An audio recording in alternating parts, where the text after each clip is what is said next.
नमस्कार, views today में आपका स्वागत है और मैं हूं सोनिया डोगरा।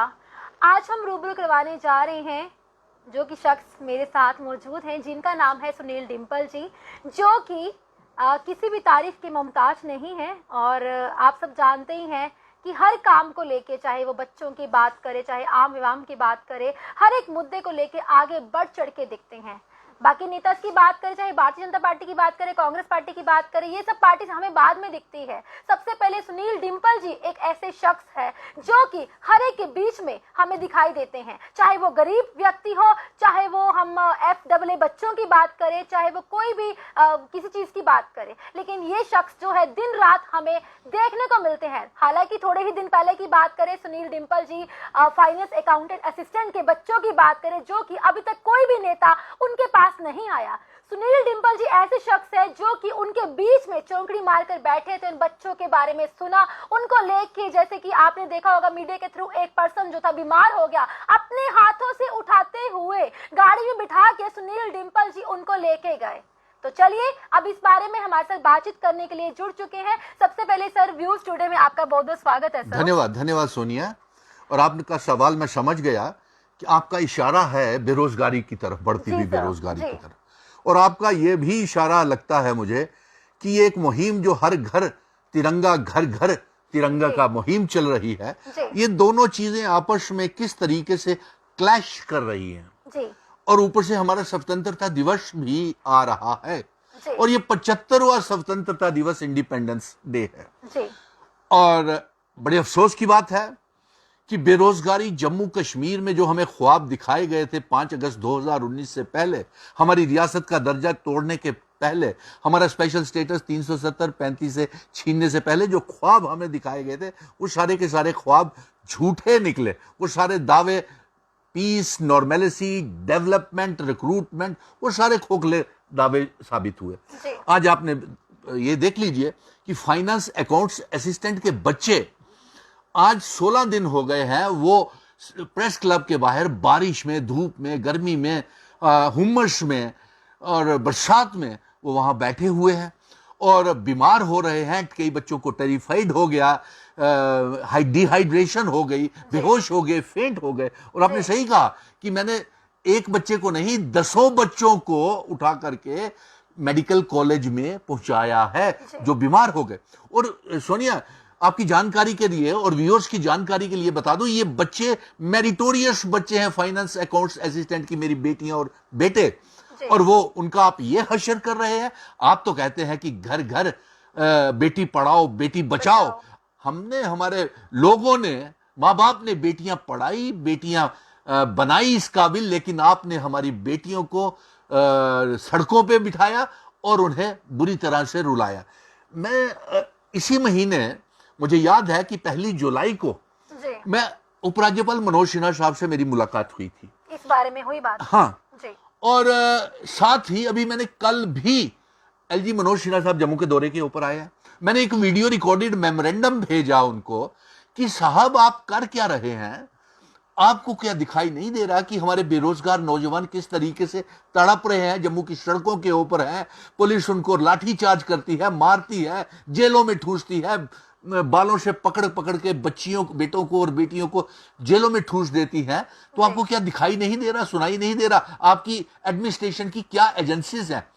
तो मैंने उनसे यह भी गुजारिश की थी कि आप जम्मू आए हुए हैं LG साहब, आप मिलिए इन बच्चों के साथ, फाइनेंस अकाउंट्स के बच्चों के साथ मिलिए, नेशनल यूथ कॉर्प्स के बच्चों के साथ मिलिए, रहबरे खेल टीचर्स के साथ मिलिए, वो कश्मीरी पंडित पैकेज के तहत जो मुलाजिम जहां पे आ गए हैं, माइग्रेट हो गए, उनसे मिलिए। आपने देखा होगा कि मैं राहुल भट्ट की जब सेलेक्टिव किलिंग हुई थी और अम्बरीना भट्ट और बिंदरू साहब की और मेरे मुस्लिम भाई बहन जब यहाँ पे वहां पे शहादतें हो रही थी, तब भी मैंने उसके लिए बहुत बड़ी आवाज उठाई थी। और मेरी आवाज उठाने के बाद ही LG मनोज सिन्हा साहब को दबाव के बाद ही राहुल भट्ट के घर पहुंचे, लेकिन अभी पूरी तरह इंसाफ उसको भी नहीं मिला और ना पूरी तरह इंसाफ कश्मीरी पंडित माइग्रेंट्स को मिला है। अरे आप उनको जम्मू में ले आइए ना, फर्क क्या पड़ता है? आप उनके इंटर डिस्ट्रिक्ट जो डोगरा मुलाजिम है उनको ले आइए जम्मू में, क्या फर्क पड़ेगा आपको? लेकिन सुनने को तैयार ही नहीं है। और हकीकत की बात सोनिया ये है कि 5 अगस्त 2019 के बाद जम्मू कश्मीर में कोई सरकार नाम की चीज नहीं है। मैं ये व्यूअर्स को भी बता दूं, अगर कोई होती तो हमारे जम्मू कश्मीर के बेरोजगार पढ़े लिखे नौजवानों का ये हाल नहीं होता।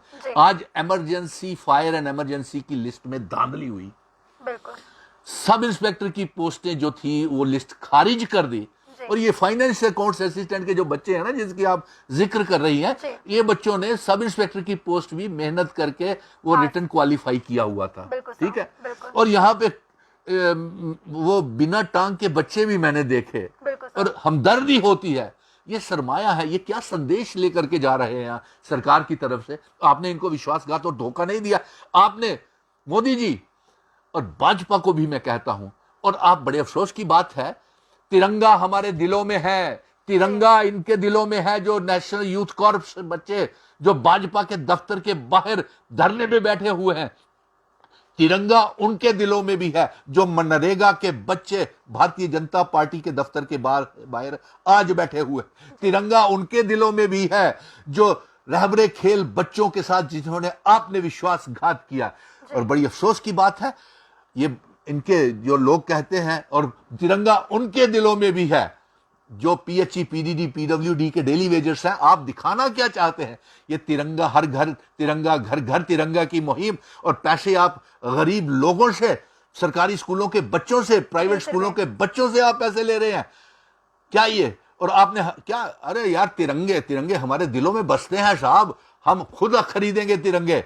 आप सियासत नीलाम कर दी, हमें स्मार्ट मीटर्स लगा दिए तो, और दरबार मूव बंद कर दिया, हमारे व्यापारी बर्बाद कर दिए, हमारे हर वर्ग सेक्शन के ट्रांसपोर्टर बर्बाद कर दिए, पढ़े लिखे नौजवान बर्बाद कर दिए जिनके तिरंगा दिलों में बसता है। और आपने अपनी कमाई के लिए अब ये भी तरीका निकाल लिया कि तिरंगे के पैसे भी लेंगे। और साहब, लोगों को बेवकूफ मत बनाइए। अरे अगर आपसे नहीं होता, मैं सरकार को चेतावनी देता हूं और एक चुनौती भी देता हूं, अगर आपसे तिरंगों की कीमतें नहीं उठाई जा रही हैं तो मिशन स्टेटहुड अपनी कीमत के ऊपर बिना पैसे के पूरे जम्मू कश्मीर की आवाम को तिरंगा देने के लिए तैयार है। आप बात तो कीजिए, लेकिन बच्चों, गरीब बच्चों से आप तिरंगा ले रहे हैं, तिरंगे के पैसे ले रहे हैं। अरे तिरंगा कब लहराएंगे पीओके गिलगिट बल्टिस्तान में? कब चाइना से 80,000 करोड़ किलोमीटर जमीन हमारी जो चाइना ने की हुई है, ऑक्युपाई की हुई है गैर कानूनी तरीके से, कब उसे आजाद करवाएंगे? कब पीओके गिलगिट बल्टिस्तान को आजाद करवाएंगे? अगर आपसे नहीं होता है तो जम्मू कश्मीर को गलत मत बताइए। देखिए सोनिया, हमारी कितनी खूबसूरत रियासत थी जिसका कभी महाराजा जी हुआ करते थे, प्राइम मिनिस्टर हमारे जम्मू कश्मीर का हुआ करता था, आज एक लेफ्टिनेंट गवर्नर मनोज सिन्हा साहब के हवाले कर दी। और उसी लेफ्टिनेंट गवर्नर मनोज सिन्हा के पास समय नहीं है। लोगों की शिकायतें हैं कि एलजी सिर्फ भाजपा के लोगों के साथ मिलता है और किसी के साथ मिलते नहीं है। और अगर मिलते होते तो फाइनेंस अकाउंट्स असिस्टेंट को अपने दफ्तर में बुलाते, अगर मिलते होते तो हेल्थ वर्करों से किया हुआ वादा पूरा करते, डेली वेजरों से किया हुआ वादा पूरा करते, नेशनल यूथ कॉर्प्स रहबरे खेल बच्चों के साथ किया हुआ वादा पूरा करते। आपने क्या जॉब पॉलिसी बनाई? आप बताइए हमें, आपने क्या जॉब पॉलिसी के साथ कितनी तनख्वाहें उसकी नेशनल यूथ कॉर्प्स की बढ़ाई? बताइए। इन सबको गुमराह बरगला करके, यरगमाल बना करके नेशनल यूथ कॉर्प्स के बच्चों को, रहबरे खेल बच्चों को, हेल्थ वर्कर्स को, डेली वेजरों को भाजपा के नेता जो हैं वो एलजी साहब तक पहुंचाते हैं, और एलजी साहब अपना वादा पूरा नहीं करते हैं। ये आज जम्मू कश्मीर का हाल है। और हम ये चाहेंगे कि आप हमारे 15 अगस्त पे, देश के प्रधानमंत्री जी, आप हमारी रियासत का दर्जा वापस दें। आपको एक बिल लाना चाहिए। जो पार्लियामेंट का सेशन चल रहा है, आप पार्लियामेंट भी नहीं चलने दे रहे हैं। आप वहां भी अपने विपक्षी दलों को, जो बराए नाम विपक्षी दल है, आप उनको बोलने नहीं देते हैं, उनकी आवाज नहीं उठने देते हैं। चाहे वो कोई भी कांग्रेस, नेशनल कॉन्फ्रेंस, पीडीपी, अपनी पार्टी, खैर पीडीपी का तो कोई मेंबर पार्लियामेंट है नहीं, जो भी है आप उनको आवाज नहीं उठ। मुझे कश्मीर से भी बच्चों के सोनिया फोन आ रहे थे कि उनको तो बोलने भी नहीं दिया। आप बताइए, आपने आंगनवाड़ी वर्कर्स का क्या किया? लैंड डोनर्स ने 20-20 साल हो गया आपको, सरकार को जमीनें दी हुई, आपने उनको जमीनों की जगह नौकरी दी, उनको ना मुआवजा दिया ना नौकरी दी। और क्या आपने आंगनवाड़ी वर्करों के साथ सोचा? Contingent paid workers, home guards, SPO, village defence committees के मेंबर्स के लिए इन्होंने कुछ नहीं किया सोनिया।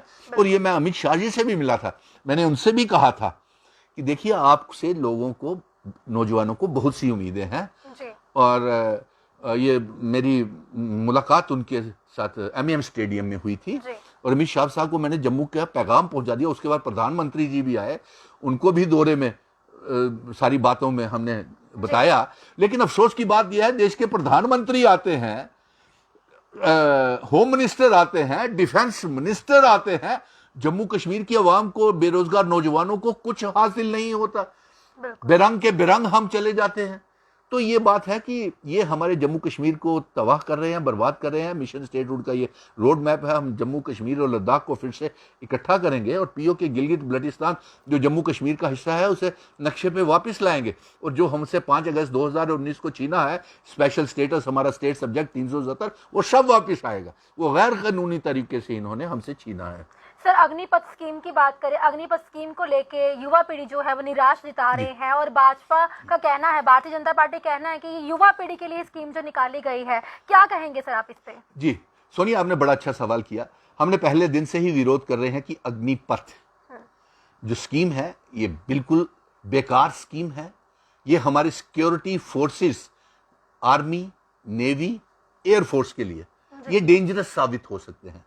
अरे यार, 18 साल की उम्र में नौकरी करेगा, 22 साल में बच्चा रिटायर होके आ जाएगा और उसके अगर पिताजी सरकारी नौकरी कर रहे होंगे, वो 60 साल की उम्र में रिटायर करेंगे। हमारे सुरक्षा बलों के ऊपर राजनीति तो मत कीजिए साहब। ये अग्निपथ स्कीम कोई डेली वेजर्स लगाने हैं क्या? क्या कोई मनरेगा की स्कीम है क्या? ये क्या, अगर आपको 10 लाख बच्चों को नौकरियां, पहले तो आपने 2 करोड़ नौकरियों का प्रधानमंत्री जी वादा किया था 2014 में। आप बताइए, उस हिसाब से तो हमें आज 2022 में 16 करोड़ नौकरी, नौजवानों को नौकरी मिली होनी चाहिए थी। कितने लोगों को आपने नौकरी दी? फिर आप कहते हैं 10 लाख लोगों को नौकरी देनी है।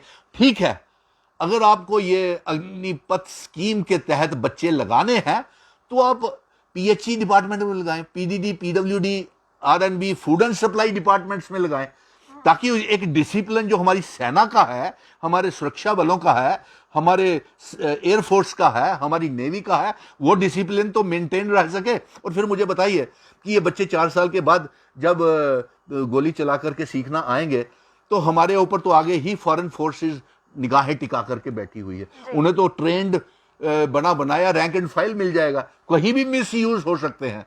मिस यूज देखिए ना, हमारे जम्मू कश्मीर में फॉरेन एजेंसीज, आईएसआई, लश्कर तोयबा, फिदायन हमले, और आपने देखा बीजेपी के रैंक एंड फाइल में अभी तालिब हुसैन निकला, आईटी सेल का इंचार्ज निकला, और उसके साथ साथ वो उसकी फोटोएं अमित शाह जी तक और डिफेंस मिनिस्टर और रविंदर रैना और कई नेताओं के साथ निकली। तो अगर सुनिए बच्चे, एक मिनट, और अगर जब ये अग्निपथ वाले ट्रेंड होके आएंगे तो ये किस रैंक एंड फाइल में शामिल होंगे, इसकी जिम्मेवारी कौन लेगा? लेकिन सर, आपने फोटो में देखा होगा, इनकी फोटो भी वायरल हुई अमित शाह के साथ, लेकिन प्रदेश अध्यक्ष रविंदर रैना का तो यही कहना है कि हमें नहीं पता ये कौन है। तो क्या हम कहें कि आम मामूली पर्सन भी अमित शाह के पीछे वो खड़ेंगे? इतनी सिक्योरिटी, इस पे क्या कहेंगे सर? उनका एक्सक्यूज पे एक्सक्यूज लग रहा है या क्या कहेंगे सर? ये सब मिले हुए हैं। डर किसी टाइम ये भी होता है, जिस तरीके की ये देश में राजनीति कर रही है, मजहब के नाम के ऊपर दंगे फसाद, मंदिर मस्जिद की राजनीति, लाउड स्पीकर की राजनीति, अजान वर्सेस हनुमान की राजनीति, सेलेक्टिव किलिंग, टारगेट्स किलिंग्स। तो हो सकता है ये तालिब हुसैन पुलवामा के हमलों में भी हो सकता है राहुल भट्ट या अमरीना भट्ट के पीछे, या बिंद्रू जी के भट्ट के पीछे, या कश्मीर में जो सिलेक्टिव किलिंग मुस्लिम भाई बहनों की हो रही है, घरों में घुस के हमारे एएसआईज को, सब इंस्पेक्टर को, पीएसएस को कश्मीर में मारा जा रहा है। हो सकता है यही, और ये भी तो हो सकता है कि ऐसे लोगों को डेलिबरेटली रैंक एंड फाइल में रखा हो, तब की कोई ऐसी वारदातें करवानी हो, मजहबी दंगे फसाद करवाने हो, तो आसानी से हो सके। उनके चैनल पे कार्रवाई होनी चाहिए, चैनल बंद होना चाहिए। ऐसे कैसे किसी को बिना इंक्वायरी के, मतलब एज ए जर्नलिस्ट आप ले लेते हैं? तो आपको लगता है इस पे कार्रवाई होनी चाहिए जो कि वो लोग आराम से बैठे हम तो कहते हैं कि इसके लिए सीबीआई की इंक्वायरी होनी चाहिए, और साथ में जेकेएसएसबी और पब्लिक सर्विस कमीशन के जो पोस्टें हैं, जो सब इंस्पेक्टरों की पोस्टों की जो लिस्ट स्क्रैप की है, आज तक आपने वो नाम क्यों नहीं बताए एलजी साहब कि वो किसने धांधलियां की हैं? अब हमें ये बताएं, आप फाइनेंशियल अकाउंट्स असिस्टेंट की लिस्ट निकाल नहीं रहे हैं। अगर आप कहते हैं कि उसमें धांधलियां हुई हैं, तो सब वो धांधलियां करने वाले भी तो आपको मालूम होंगे, जी और अगर करने वाले मालूम है तो लोगों को उनके नाम बताइए, और जब नाम बताएंगे तो हमें पता चलना चाहिए, ताकि हमारे बच्चे घरों में तो वापस आ सके। बच्चों के फाइनेंस अकाउंट्स के बच्चों के पेरेंट्स के भी मुझे टेलीफोन कॉल्स आ रहे हैं कि सर कुछ कीजिए। मैंने कहा यार जम्मू कश्मीर में सरकार नाम की कोई चीज नहीं है, 90 एमएलए का काम एक लेफ्टिनेंट गवर्नर मनोज सिन्हा साहब से नहीं हो रहा है। तो इसलिए जम्मू कश्मीर में जब चुने हुए सरकार बनेगी, हम तो एक 30 लाख बेरोजगार नौजवानों को नौकरियां देंगे, मुफ्त में बिजली पानी देंगे, जो हमें स्मार्ट मीटर थोपे गए हैं, और जो बिजली के भारी भारी किराए आ रहे हैं बिजली पानी फ्री में देंगे, और दरबार मूव भी शुरू करेंगे, ताकि हमारा आपसी भाईचारा कश्मीर और जम्मू का बना रहे, और जो व्यापारियों का नुकसान हो रहा है वो भी हम उसकी भरपाई कर सकें। और यही कहूँगा कि आज पूरा जम्मू कश्मीर का अवाम, विशेष तौर पे जम्मू के आप देखिए जितने बेरोजगार नौजवान इनके दफ्तर के बाहर बैठे हुए थे, या सड़कों के ऊपर है, जिसको जो लाठीचार्ज के शिकार हो रहे हैं, उनका यही कहना है कि बहुत नौजवानों का बहुत बड़ी गलती हो गई जो हमने अपना स्पेशल स्टेटस 370 को तोड़ा, हमें कोई फायदा नहीं हुआ रियासत को तोड़ने के बाद। यही बात पढ़े लिखे नौजवान कह रहे हैं, यही बात बेरोजगार नौजवान कह रहे हैं, यही बात हमारे व्यापारी कह रहे हैं, यही बात हमारे गरीबी स्तर के नीचे रहने वाले लोगों को कह रहे हैं, जिनको आज 1100-1200 रुपए का सिलेंडर खरीदने पड़ रहे हैं। जी तो सर एक लास्ट मेरा आपसे आखिरी सवाल ये रहेगा सर, जम्मू को स्मार्ट सिटी कहा जाता है, तो हाल ही में एक बारिश आने के बाद स्मार्ट सिटी तो उभर के शायद आपको भी सुनने में देखने में आया होगा, इस पे क्या कहेंगे सर आप? जी स्मार्ट सिटी हमने देख ली, और वो इसको लेकर के भी मैंने एलजी मनोज सिन्हा साहब को एक मेमोरेंडम भेजा है कि साहब मेरा जम्मू क्षेत्र में अखनूर में कई गुज्जर बस्तियां, उनके जानवर, उनकी गायें, बकरियां, भैंसें, मंजे सब बह गई, उनके कुल्ले टूट गए, उनके सारे कश्मीर से बच्चों के फोन आ रहे हैं, फाइनेंशियल अकाउंट्स असिस्टेंट्स के बच्चों को, और उसमें कश्मीर के वो रहबरे खेल बच्चे भी फोन कर रहे हैं, इसीलिए बार बार बीच में फोन आ रहा है कि आपने एलजी साहब को कहना था, हमें मिले हुए 2 महीने हो गए हैं, हाँ रहबरे खेल बच्चों को, उनके लिए कोई जॉब पॉलिसी नहीं बन रही, उनको कोई तनख्वाहें उनकी नहीं बढ़ा रहे, इसीलिए ये फ़ोन कॉल्स आ रही हैं कश्मीर से कि नेशनल यूथ कॉर्प्स के बच्चों को भी मिले हुए 1.5 महीना होने लगा। बरगला के बीजेपी के नेता ले गए थे, लेकिन ज़मीनी स्तर के ऊपर कुछ नहीं उनको मिल रहा, और उनका कहना है कि उनके लिए भी कोई जॉब पॉलिसी और उनकी तनख्वाहें नहीं बढ़ाई गई। तो ये फ़ोन कॉल आंगनवाड़ी के सभी के आ रहे हैं। हाँ, तो आपने फ्लड को लेकर के स्मार्ट सिटी का, तो स्मार्ट सिटी का हाल आपने देख लिया। आज जम्मू की किसी भी सड़क के ऊपर चले जाओ, बड़े बड़े खड्डे, और वो जिन सड़कों की इन्होंने कहा था कि 3-3 साल तक इसकी रिपेयर और मेंटेनेंस का ये करी जाएगी, और 3 साल की गारंटीज दी थी, वो सड़कें तो कहीं नजर ही नहीं आ रही हैं। और जो सारा का सारा वो जो गुज्जर बस्तियां जितनी भी चिनाब के अखनूर की हैं, वो भी बह गई। मैंने वो भेजा एलजी साहब को, पूरा record divisional commissioner Ramesh Kumar ji को भी भेजा कि देख लीजिए ये आपके जो इंतज़ाम आपने किए हुए हैं फ्लड से बचाने के लिए, लोगों को कितने पुख्ता इंतज़ाम है, आप खुद ही देख लीजिए। और एलजी साहब को कहा था मैंने, शायद आज वापस चले गए हैं, और एलजी साहब को मैंने कहा था कि आप आए हुए हैं तो कम से कम इन बच्चों से मिलके जाइए जो बेरोजगार बच्चे हैं, नंबर 1। नंबर 2, जो फ्लड की वजह से जहाँ जहाँ तबाही हुई है, जो बस्तियाँ बह गई हैं, उनके ऊपर नज़रसानी करके जाएं और दिशा निर्देश जारी करके जाएं। लेकिन लगता है कि जम्मू कश्मीर की इंतज़ामिया के बड़े बड़े जो अफसरान हैं, ब्यूरोक्रेट्स हैं, उनको ये बच्चे सड़कों के ऊपर बैठे हुए नज़र नहीं आ रहे, बारिश में, धूप में, हुमस में बीमार होते, बेहोश होते, डिहाइड्रेशन होते, टाइफाइड होते नज़र नहीं आ रहे हैं। और इस इंतज़ामिया के बड़े बड़े ब्यूरोक्रेट्स जो है चश्माशाही, डल लेक की सैरें कर रहे हैं और निशात बाग में ठंडी हवाएं खा रहे हैं, और हमारा बच्चा परेशान है जम्मू में, उनके माता पिता परेशान है, अवाम परेशान है। ऐसी सरकार मैंने 70 साल की अपनी हुकूमत में दे, 75 साल हम जम्मू कश्मीर देश की आज़ादी के मना रहे हैं। किस बात की आज़ादी मनाएं? आज बहस इसके ऊपर होनी चाहिए, बेरोजगारी के ऊपर होनी चाहिए, भुखमरी के ऊपर होनी चाहिए, महंगाई के ऊपर होनी चाहिए, रियासत के दर्जे के ऊपर होनी चाहिए। आप क्या लोगों का ध्यान भड़काने के लिए इधर उधर आप हर घर घर तिरंगा, हर जगह तिरंगा, और उसके पैसे ले रहे हैं आप? क्या ये बच्चों के दिलों में तिरंगे नहीं है जो यहाँ सड़कों पे बैठे हुए हैं? पहले इनके ऊपर बात कीजिए, इसके ऊपर डिबेट कीजिए।